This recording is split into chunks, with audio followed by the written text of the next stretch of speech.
మాకు మామూలుగా టెస్ట్ చేయడానికి వచ్చారు బాబు. వస్తే మేము ఆపిస్తాం. ఆపిన తర్వాత ఏంటన్నారు, ఊరు మీదకి రాదు పర్వాలేదు టెస్ట్ చేసుకుని వెళ్ళిపోతారు అన్నారు. రేపు 3 సంవత్సరాలు అయింది.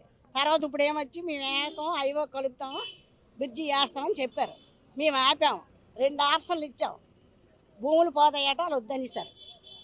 భూములు పోతాయి వద్దనిసారు. తర్వాత మళ్ళీ నాయకులు అందరూ కూకొని కలెక్టర్ ఆఫీస్కి వచ్చిన తర్వాత అందరూ ఒప్పుకున్నారు. మీ ఇల్లు మీదకి రానివ్వమని ఆప్షన్ ఇచ్చారు. అందరం ఒప్పించుకున్నాం. మేము కాముగా ఉన్నప్పుడు ఏంటైందంటే మా పొలాలు పోతాయి, చెరువులు కప్పేస్తాం. ఎంతైనా ఇల్లు మీద వేయండి అని మా ఊరు పెద్ద మనుషులు అందరూ కలెక్టర్ ఆఫీస్కి వచ్చి మొన్న అందరూ సంతకాలు పెట్టి వాళ్ళు మేము ఒప్పించుకున్నాం. మాకు వాళ్ళకి సమస్య లేదు, మీరు వేసేయండి అని చెప్పారట. ఇప్పుడు మాకు తెలిసిన తర్వాత మేము ఎలాగంటే ఊరుకున్నాం. ఊళ్ళో తగ్గు పెట్టాం. తగ్గు పెడితే 10 రోజుల్లో మేము మాట్లాడుతాము చెప్తాము మీరు ఆగండి అని చెప్పిన వాళ్ళు మర్నాడు వచ్చేసారు అందరు కలిపి. నాయకులు అందరూ వచ్చారు. నాయకులు అందరూ మేము అందరం లేబరేనండి.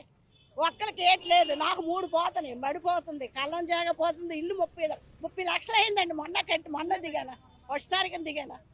అది 3 పోతే మేము ఎక్కడ ఉండాలా? ఎక్కడికి వెళ్ళిపోవాలి మేము? ఒకసారి ఆలోచించండి. పెద్దలు కూడా మాకు సపోర్ట్ లేరు. ప్రతి ఒక్కరు మేము ఉన్న వాళ్ళందరూ లేబరమే. ఒక్క చెంటు కాదు కదా, అరసెంట్ జాగా కూడా లేదు.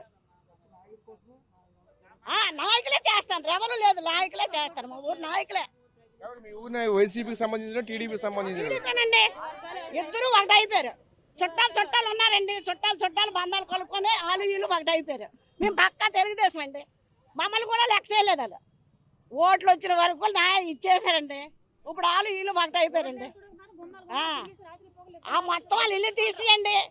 5 ఇల్లే ఉన్నాయని ఎమ్మెల్యే గారు చెప్పారేటండి. ఇప్పుడు 50 ఇల్లు పేపర్లో చేశాడండి. దానికి ఎవరు చెప్తారు? దానికి ఎవరు సమాధానం చెప్తారు?